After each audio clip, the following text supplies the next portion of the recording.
However, you still might need a gift for Valentine's Day, a birthday, a hostess gift. And in this video, I'm going to show you how to make this really, really nice memo holder. It's elegant and shabby chic and a perfect gift. So if you want to learn how to make it, follow me.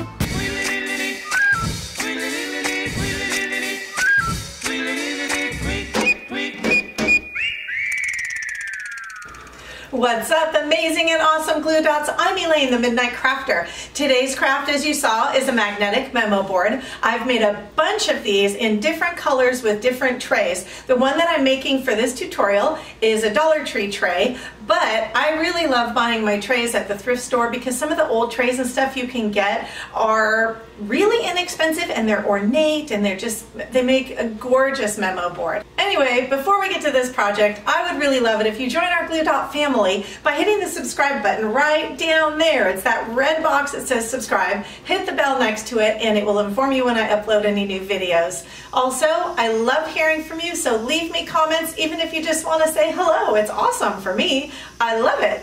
So if you like my videos, give me a thumbs up. I mean, let's just go through the checklist here. Share, like, comment. I think right now what we should just do is get right to this video so I can show you this quick, easy, and beautiful project. So let's do it. For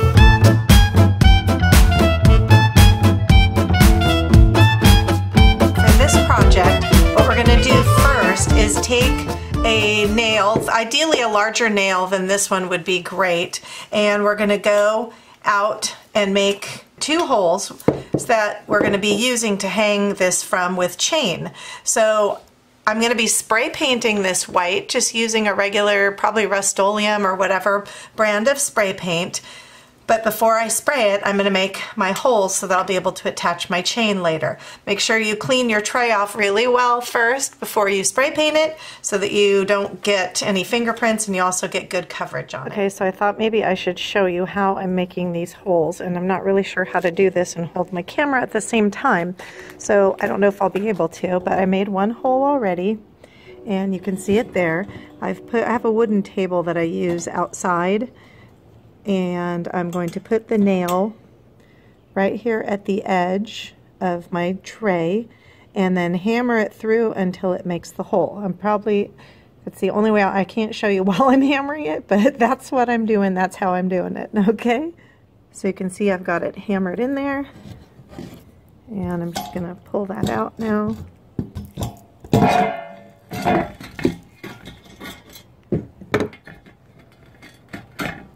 And I have the holes. Now if you want to, you can go ahead and just drill your holes. If you're someone who has access to a drill, that would be probably just as easy, or I don't know, easier, maybe not, but that's an option as well.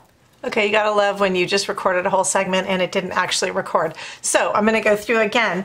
These brooches now will go on top of these magnets. I'm using E6000 adhesive plus a little bit of my hot glue to attach them. And these are from Totally Dazzled. If you have not yet purchased or even shopped at Totally Dazzled's website, I would highly recommend it. The prices are really reasonable and she has just some beautiful pieces over there, so you'll have to check it out.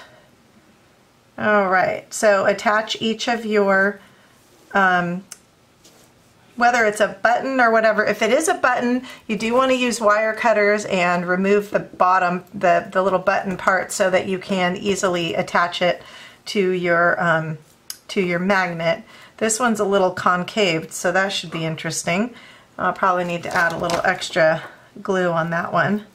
This makes such a great gift, you guys. So if you know someone that likes kind of that shabby chic style, it would make a really great gift for somebody. If you're enjoying my videos, give me a thumbs up, leave me a comment, but even better if you wouldn't mind sharing it. I really appreciate that because that's what especially helps my channel to grow more quickly. So I hope you will, and I hope you will join us and become a glue dot too and see what other kind of good stuff we have in store. So now we have our 3 pieces ready. I have to wait for my worst part, waiting for things to dry. So I'm waiting for my tray to dry, and then we will come in and finish up this project. finally, my tray is dry. I'm so excited because I just don't like to wait. So now you can see it's it's a little too perfect for me, so I'm just going to use my little sanding block that I have from Dollar Tree. You can use a piece of sandpaper, and it's just to kind of shabby this up a bit. We don't want it to be so perfect and painted, because that kind of takes away some of the interest. We want to add interest to our project here.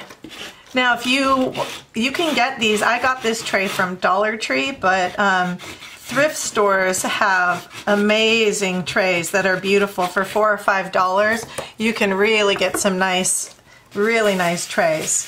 And a lot of times they have a much better pattern to them, or they have some curved edges. They're a little more ornate. And this is an optional step. If this is something that you don't want to do, that's fine.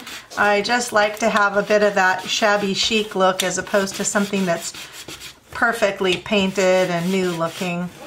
You can distress this as much or as little as you would like. Okay, I think I'm good with that. I didn't spray paint the back of mine. I kind of just did the edges a little bit, but because I'm too impatient. If you're not impatient, then spray the backside too, but you know, that's me for you. Okay, so the next thing we're gonna do, now this is just a piece of chain. I make jewelry also, so I had this chain, but you can buy inexpensive chain at Michael's or any number of craft stores, or another option if you have an old necklace that you're really not using, or even from the thrift store, an old necklace or just a piece of chain. So because the links on mine are a little too short to fit all the way through there, I'm going to need to use a little bit of wire. If you can get a chain that has bigger links, you'll be able to put it directly through to there, and you won't have to worry about this extra step of wire. Okay, so I'm going to pass my wire through there, and also pass it through my chain, and just attach those. I'm just passing it through again so it doesn't have a weird twisty edge and look tacky. So twice around through, making my loop through my chain. Basically, I'm making like another link. And decide how long you want your chain. I don't think it needs to be all that long, so I'm just going to do a little piece like that. And I'm going to do the same thing on this side. So truly, ideally, if you can find a chain that has bigger links, or make your holes closer to the edge of your tray, is really optimum if you don't want to have to go through having to make these extra loops, this extra chain part. So the last thing we're going to do to finish this off is take a piece of our ribbon, and I'm going to use this burlap one just to give it a little more shabby chic feel. Make sure you cut a long enough ribbon, by the way, if you do that, because it's really hard to tie a bow if you don't have enough. And this one is a bit thick, so as I usually do with this, which it is from Dollar Tree, this burlap lace ribbon, I usually cut it down the center so it's a narrower ribbon, and I think it looks really pretty that way too. Then you're going to tie it to the one side of your chain, close to the bottom of that, and just go ahead and tie your bow. Last thing we're going to do is add on our adorable little magnetic brooches, and I'm going to go ahead and show you this up on the wall. It's so cute!